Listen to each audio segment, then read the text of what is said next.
subscribe supaya video saya selanjutnya teman-teman tidak ketinggalan. Terima kasih, langsung saja. Check it out.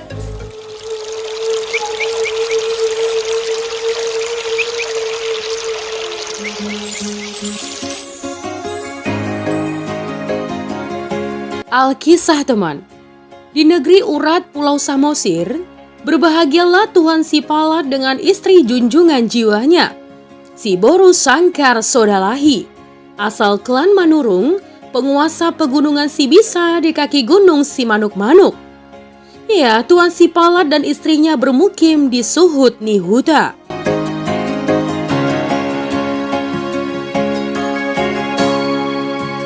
Suatu ketika, pecahlah perang dengan tetangga. Tuan Sipalat mengajak 6 saudaranya untuk bangkit menghadapi musuh. Tapi tak seorang pun yang tergerak hatinya.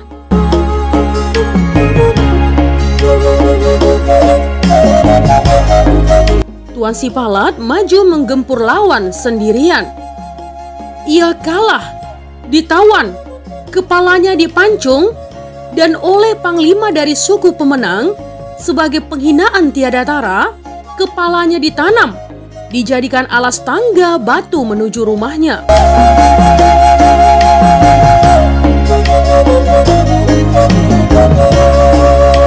Dan martabat klan yang kalah perang itu benar-benar terinjak-injak lagi.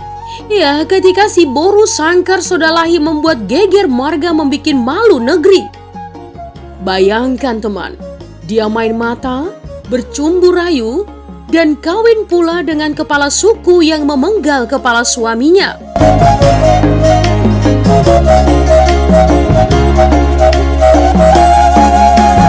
Sehari-hari pekerjaannya menenun. Dalam belayan suaminya yang baru, si Boru Sangkar Sodalahi menenun ulos lebih rajin lagi dan hasilnya lebih indah pula.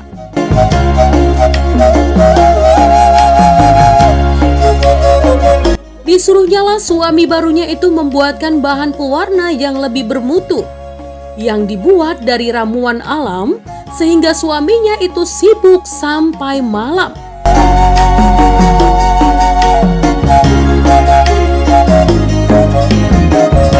Apabila malam sudah melingkup seluruh gunung, berbaringlah sang suami di pangkuan istrinya itu teman. Hanyut dalam elusan tangan dan bujuk rayu si Boru Sangkar Sodalahi.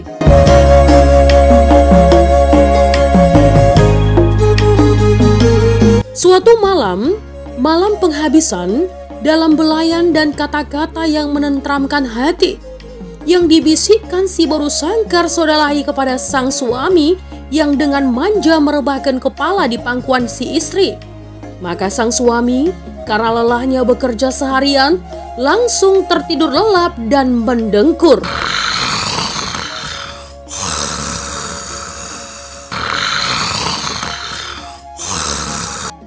Tangan si Boru Sangkar Sodalahi membelai jagon leher suaminya. Namun kali ini bukan asmara yang menggelora, tapi keinginannya menuntaskan obsesi untuk melampiaskan dendam atas kematian suami pertamanya, Tuan Sipalat.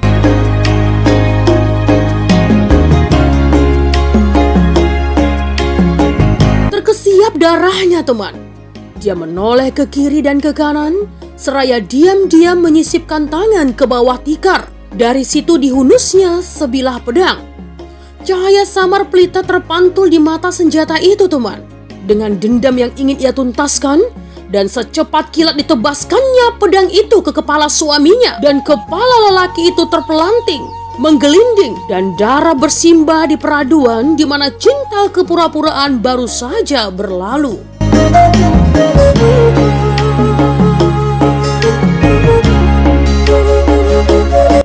Lantas dia berdiri, mengambil kain ulos ragi hidup dari peti pusaka. Bergegas dia turun ke bawah. Sambil menangis tanpa suara, dia menggali tengkorak suaminya dari dasar tangga batu itu. Dibungkusnya tengkorak itu dengan ulos pusaka teman.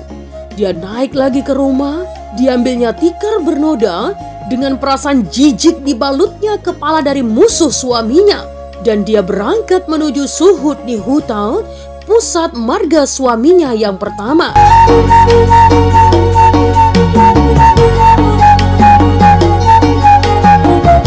Sampai di huta atau desa itu, si Boru Sangkar Sodalahi mengetuk gerbang huta yang tegak bagaikan benteng.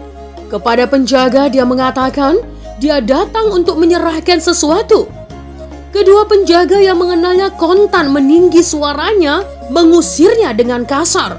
Kami tidak perlu apa-apa dari kamu.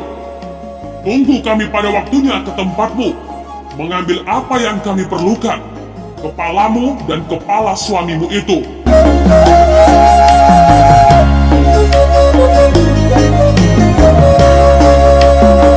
Si Boru Sangkar Sodalahi tidak menyerah karena ucapan yang menyakitkan itu, teman.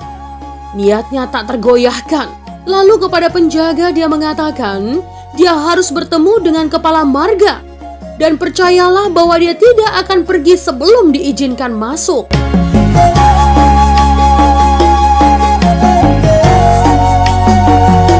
Wali adat pun dibangunkan, perundingan digelar di antara mereka. Hasilnya, teman, si Boru Sangkar Sodalahi diperkenankan masuk menghadap. Malam ini saya membawa kembali leluhurmu. Kembali pulang ke rumah ini, melunasi hutang batin yang tertimpa di atas kepalamu semua, ucap si Boru Sangkar Sodalahi. Ia menatap seraya melepas gendongan dan dengan takzim menggelar tengkorak suaminya yang pertama. Inilah junjungan kita yang saya tebus kehormatannya. Dengan syahdu katanya pula, teman, kamu jadi saksi sekarang. Apakah saya mengkhianati ataukah istri yang setia sampai mati? Pemimpin rapat adat diam dan terpaku. Yang hadir hanya bisa menangis memandangi tengkorak yang tergeletak dalam kebesaran ulos.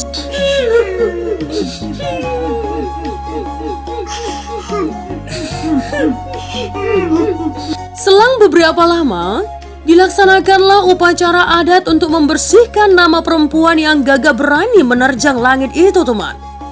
Kedudukannya di dalam marga dipulihkan, dan anak yang dikandungnya dianggap sebagai darah daging kami sendiri, oleh karena ia adalah buah bisikan roh leluhur.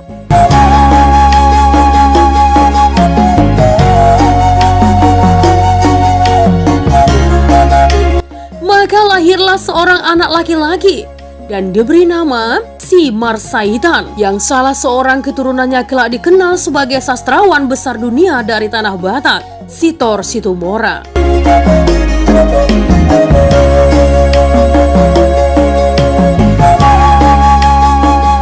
Ya teman, itu tadi adalah legenda Sri Kandi Batak, si Boru Sangkar Sodalahi. Jika ada kesalahan dalam penyampaian, mohon dimaafkan ya teman. Untuk kritik dan saran yang membangun, langsung saja tinggalkan di kolom komentar. Menjadi bijak, menjadi cermat, itu penting. Terima kasih teman.